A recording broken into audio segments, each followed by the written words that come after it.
T20 world cup 2026 सुरु भइसकेको छ। हामी वर्ल्ड कपको पूर्व सन्ध्यामा छौँ। एकै दिन अगाडि भोलिबाट भारत र श्रीलङ्कामा T20 वर्ल्ड कप सुरु हुँदैछ र 2026 फेब्रुअरी 8मा त नेपालले आफ्नो पहिलो खेल विश्वविजेता भइसकेको इङ्ल्यान्ड विरुद्ध खेल्दैछ। 26 वर्षीय ह्यारी ब्रुक इङ्ल्यान्डका कप्तान छन्, युवा खेलाडी छन्। त्यस्तै चिर परिचित ओपनर जस बटलर 2025मा आरसिबीलाई ट्रफी दिलाइसकेका फिल सल्ट एकदमै आक्रामक ब्याट्सम्यान छन्। युवा खेलाडी ज्याकोब बेथेल छन्। श्याम करन त एकदमै प्रतिभाशाली खेलाडी छन्। अनि विल ज्याक्स 20 पटक शतक बनाएका थिए उनले आरसिबीबाट। त्यस्तै जेमी ओबर्टन, रेहन अहमद, अनि एकदमै तीव्र गतिमा बल फ्याँक्ने जोफ्रा आर्चर, एकदमै अधिकतम गति प्रयोग गर्ने बलर जोफ्रा आर्चर पनि छन्। स्पिनर आदिल रसिल, उनका त कयौँ रेकर्डहरू छन् होइन। यस्ता धुरन्धर खेलाडीहरूले नेपाल जस्तो एसोसिएट एकदमै राम्रो फ्यान फलोइङ भएको एसोसिएट राष्ट्रसँग प्रतिस्पर्धा गर्दैछ। यो दुवैटैको पहिलो मुकाबला हुनेछ यो प्रतिस्पर्धामा र नेपालले एउटा ठुलो अपसेट होइन निकाल्न सक्छ कि भन्ने हामी विश्वास पनि व्यक्त गर्दैछौँ। र नेपाली समर्थकहरूको लागि एउटा विशेष खबर छ कि हामीलाई हाम्रा खेलहरूमा प्रत्यक्ष प्रसारणमा हाम्रा चर्चित कमेन्टेटर तक्लु दाई आउँदै हुनुहुन्छ, एन्ड्रु लियोनार्ड आउँदै हुनुहुन्छ। उहाँले विश्व सामु नेपाली क्रिकेटका भित्री रहस्यहरू, एकदम मिहिन कुराहरू चाहिँ विश्व सामु प्रकट गर्नुहुनेछ उहाँको सुमधुर आवाजमा, र हामी उहाँलाई सुन्न पनि एकदमै लालायित छौँ।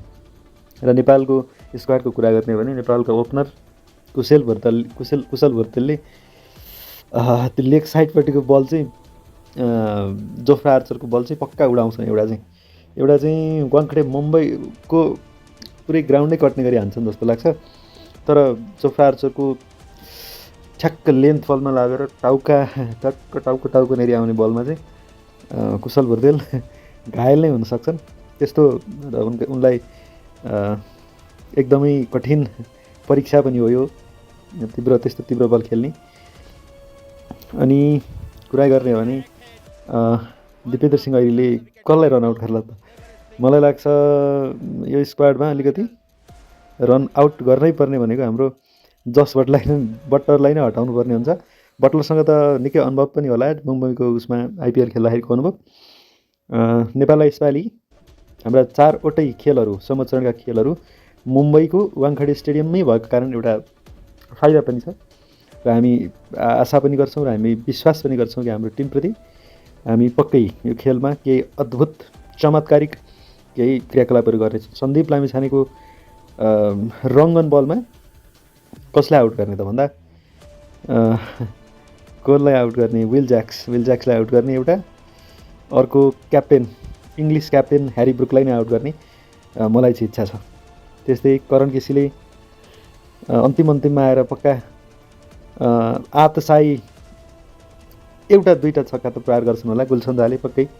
हामी आशावादी छौँ र एकदमै हामी नेपाली दर्शकहरूले प्रतीक्षा गरिरहेको खेल र हाम्रो समूह चरणमध्ये सबभन्दा बलियो कसिलो प्रतिस्पर्धी हाम्रो लागि इङ्ल्यान्ड नै हुनेछ र इङ्ल्यान्ड पनि नेपालको खेलबाट सहजै अङ्क लिएर जान चाहन्छ र यसकारण पनि आफ्नो सुखद सुरुवात गर्नको लागि इङ्ल्यान्डले एकदम बलियो प्लेइङ 11 चाहिँ हाम्रो लागि प्रस्तुत गर्छ भन्ने लाग्छ है। नेपाली क्रिकेट टिमलाई, नेपाली समर्थकको हिसाबमा र एउटा क्रिकेटको प्रेमीका हिसाबमा एकदमै शुभकामना दिन चाहन्छु। त्यस्तै विश्वकपमा सहभागी भएका सबै 20वटै टिमहरूलाई एकदमै विश्वकपको हार्दिक मङ्गलमय शुभकामना व्यक्त गर्दछु।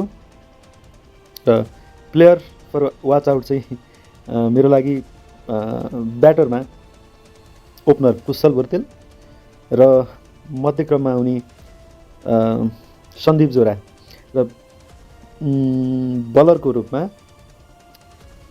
सन्दीप लामिछानेको गुगली र पेसर म सोमपाल कामीलाई 3 पटल विश्वकपमा खेलेको अनुभवको रूपमा सोमपाल कामीको पेसलाई म प्लेयर फर वाच आउटमा प्रस्तुत गर्न चाहन्छु मेरो तर्फबाट। र इङ्ल्यान्डको तर्फबाट कसले चाहिँ राम्रो खेल्नुहुन्छ भन्दा फिल साल्ट ओभियसली आरसिबीको प्लेयर हुनुहुन्छ अनि उहाँलाई पनि एकदम विस्फोटक बारी खेल्नुहुन्छ। एकदमै सुरुमा आएर धुवाँधार 10 बलमा 30-35 सम्म उहाँको जान सक्ला। अलिकति रफ खेलेको पनि देख्न सकिन्छ। त्यही रफ खेल्ने र दिपेन्द्र सिंह ऐरिङको एकदम लाइटनिङ फिल्डिङको कारणले उहाँलाई छिटो पेभिलियन फर्काउन सकियोस्। त्यस्तै बलरको रूपमा जोफ्रा आर्चरको स्पिड एकदम हेर्न लायक हुनेछ।